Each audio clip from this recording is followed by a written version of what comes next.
So since you guys are my first interview for Kiss and Tell, I thought we're gonna have some questions first. First, all these firsts. Ready? What was the first song that you guys wrote together? It was a song, oh God. As the Ting Tings, it Yes. was Great DJ? Oh, that's not my name. Great DJ. It was a spoken word masterpiece. Really? What year was this? About 2007. What was the first club you guys ever played and where was it at? It was in our living room. Nuh-uh. We lived, but it wasn't just a regular living room. We lived in this disused cotton factory in Manchester. So it was like an old factory that had 40 artists live workspaces there. So there's loads of artists living and working there, and we'd lived there for about 2 or 3 years, and we started the Ting Tings there. So we would play like 2 songs to all the drunk artists and see if they dance. And if they dance, we would go, oh, it's a really good song, let's finish it. And that was the first shows we did. How old were you and what was your first concert ever, both of you? Oh, wow.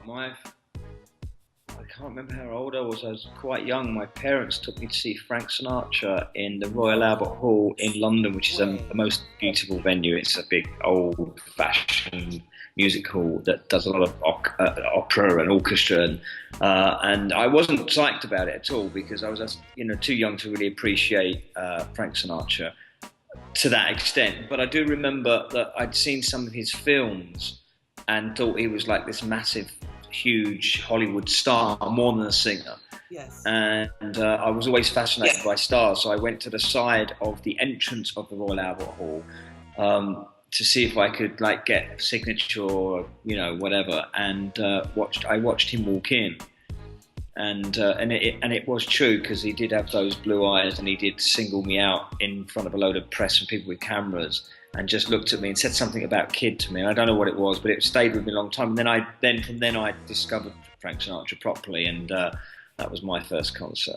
That's a great story. Nowhere near him. I was a boy band, surprise, surprise, growing up in the 90s, called Take That, which was a British boy band. I don't know if you know them in the States. And I had their pencil case, I had their posters. I used to really fight with my friends if she said she liked the same one as me. I'd be like, no, he's mine. And it's so weird because they're still going. I think that they had a revival and they're still going. And we did an MTV award show about 3 or 4 years ago, and they were there. And it was so strange seeing people that you had a crush on when you were, say, 10, 11, as you're older. And you realise that it's because they looked like small children that you and they still look like small children and they come up to about your hip. So it was kind of odd and kind of sad in a way. Since your last hit, what have your new adventures led you with this new album, Supercritical? Well, we moved to Ibiza, which is kind of club centre of Europe for dance music.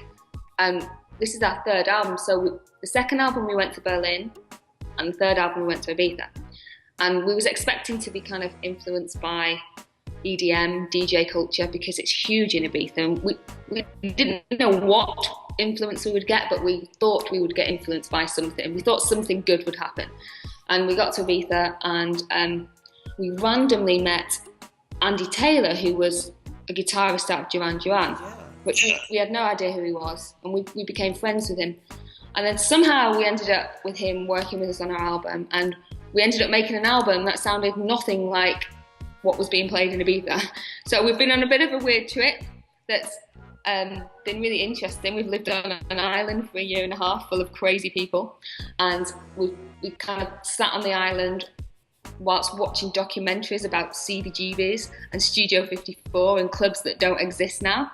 So Ibiza definitely had an influence on us, but it had an influence in a kind of really interesting way where we would dream about these clubs in the 70s in New York and wish that they existed in Ibiza, and that's how we got to sounding like this on this album. You guys, thank you so much for your time. I don't want to keep you anymore. Looking forward to the album Supercritical. Looking to see you out on tour, and thanks once again, both of you. Have a good night. Thank you. Bye. Bye.